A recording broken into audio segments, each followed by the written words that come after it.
Good day, it is June the 23rd. Today we're going to start Judges 10, doing the first 5 verses, and Proverbs 23. Remember, if you'd like to be tagged when I post these videos, or if you have any questions, comments, concerns, suggestions, complaints, or anything else, you may reach me through 810-242-2997. That's 810-242-2997. You can call, text, leave a message, whichever you like. Begin Judges 10, starting at verse 1. After Abimelech died, Tola, son of Puah, son of Dodo, was the next person to rescue Israel. He is from the tribe of Issachar, but lived in the town of Shamir, in the hill country of Ephraim. 2. He judged Israel for 23 years. When he died, he was buried in Shamir. 3. After Tola died, Jair from Gilead judged Israel for 22 years. Verse 4. His 30 sons rode around on 30 donkeys, and they owned 30 towns. In the land of Gilead, where they still called the town of Jair. Verse 5. When Jair died, he was buried in Kamon. Okay, verse 1. When Abimelech died, Tola, the son of Puah, son of Dodo, was the next person to rescue Israel. He is from the time of Issachar, but he lived in the town of Shamir, in the hill country of Ephraim.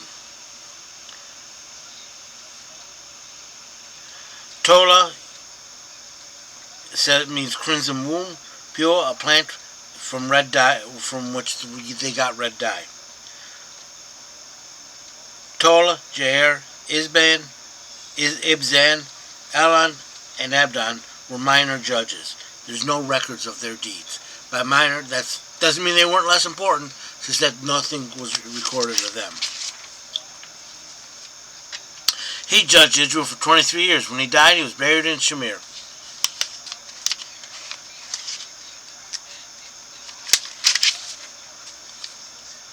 Verse 3. After Tola died, Jair from Gilead judged Israel for 22 years. This is east of the Jordan.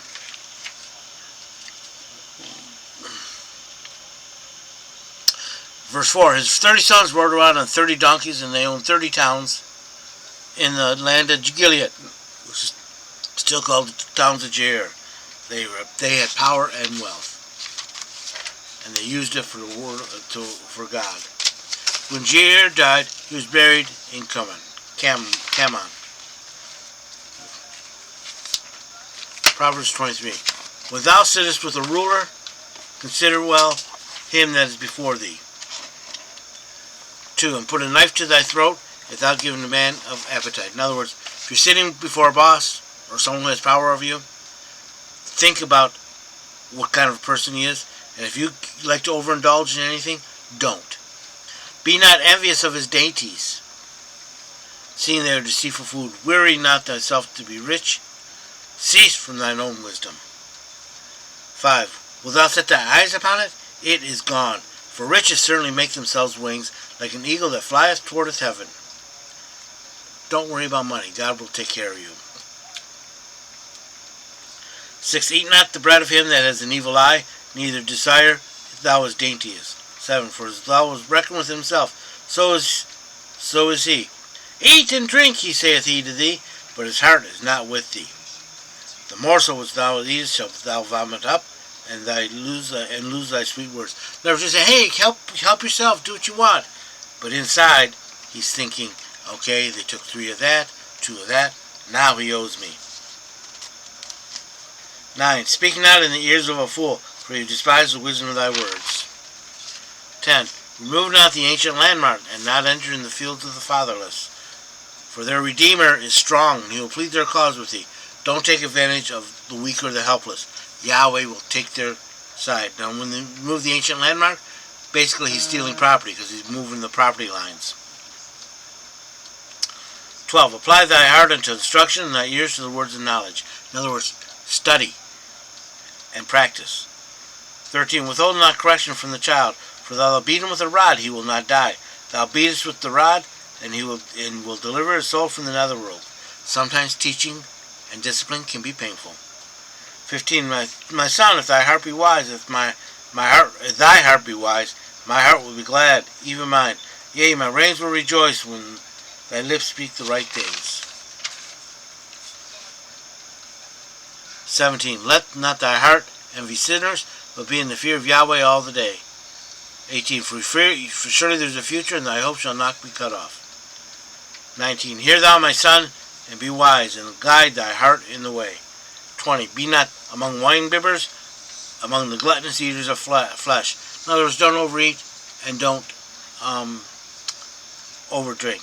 For the drunkard and the glutton shall come to poverty, and drowsiness shall clothe the man with rags. Keep oversleeping, and that's what's going to happen. 22. Hearken unto thy father that begot thee, and despise not thy mother when she is old. Honor your parents. 23. Buy the truth and sell it not, and all with wisdom and instruction and understanding. The father of the righteous will greatly rejoice, and he that begot a wise child will have joy of him. And thy father and thy mother will be glad. Let her that bear thee rejoice. In other words, do the right things, and your parents will be happy. 26. My son, give me thy heart, and let thy eyes look upon my ways. In other words, watch what I do and do it. For a harlot is a deep ditch, and an alien woman is a narrow pit. She also lies in wait as a robber, increases the faithless among men. This could be man or woman, just someone who twists the word of God and entices you away from God. 29. Who crieth woe? Who alas? Who has contentions? Who has ravings? Who has wounds without cause? Who has redness of eyes? In other words, who does this? A drunk. Here's who he tells you. 30. They that tarry long at wine, and they that try mixed wine. 31. Let not thou look not upon the wine when it is red, when it giveth color to the cup, when it glideth down smoothly. At the last it biteth like a serpent, and stingeth like a basilisk. Hangovers. 33. Thine eyes shall behold strange things, and they shall utter confused things. Yea, that's my phone's ringing, that's all I ask. 34. Yea, thou shalt be as he that lieth down in the midst of the sea, and he that lieth upon the top of the mast. In other words, you have bed spins. 35. They have struck me, and I felt it not. They have beaten me, and I knew it not. When shall I wake? I shall seek it again. Yep. I hear you. Okay, I have to get back.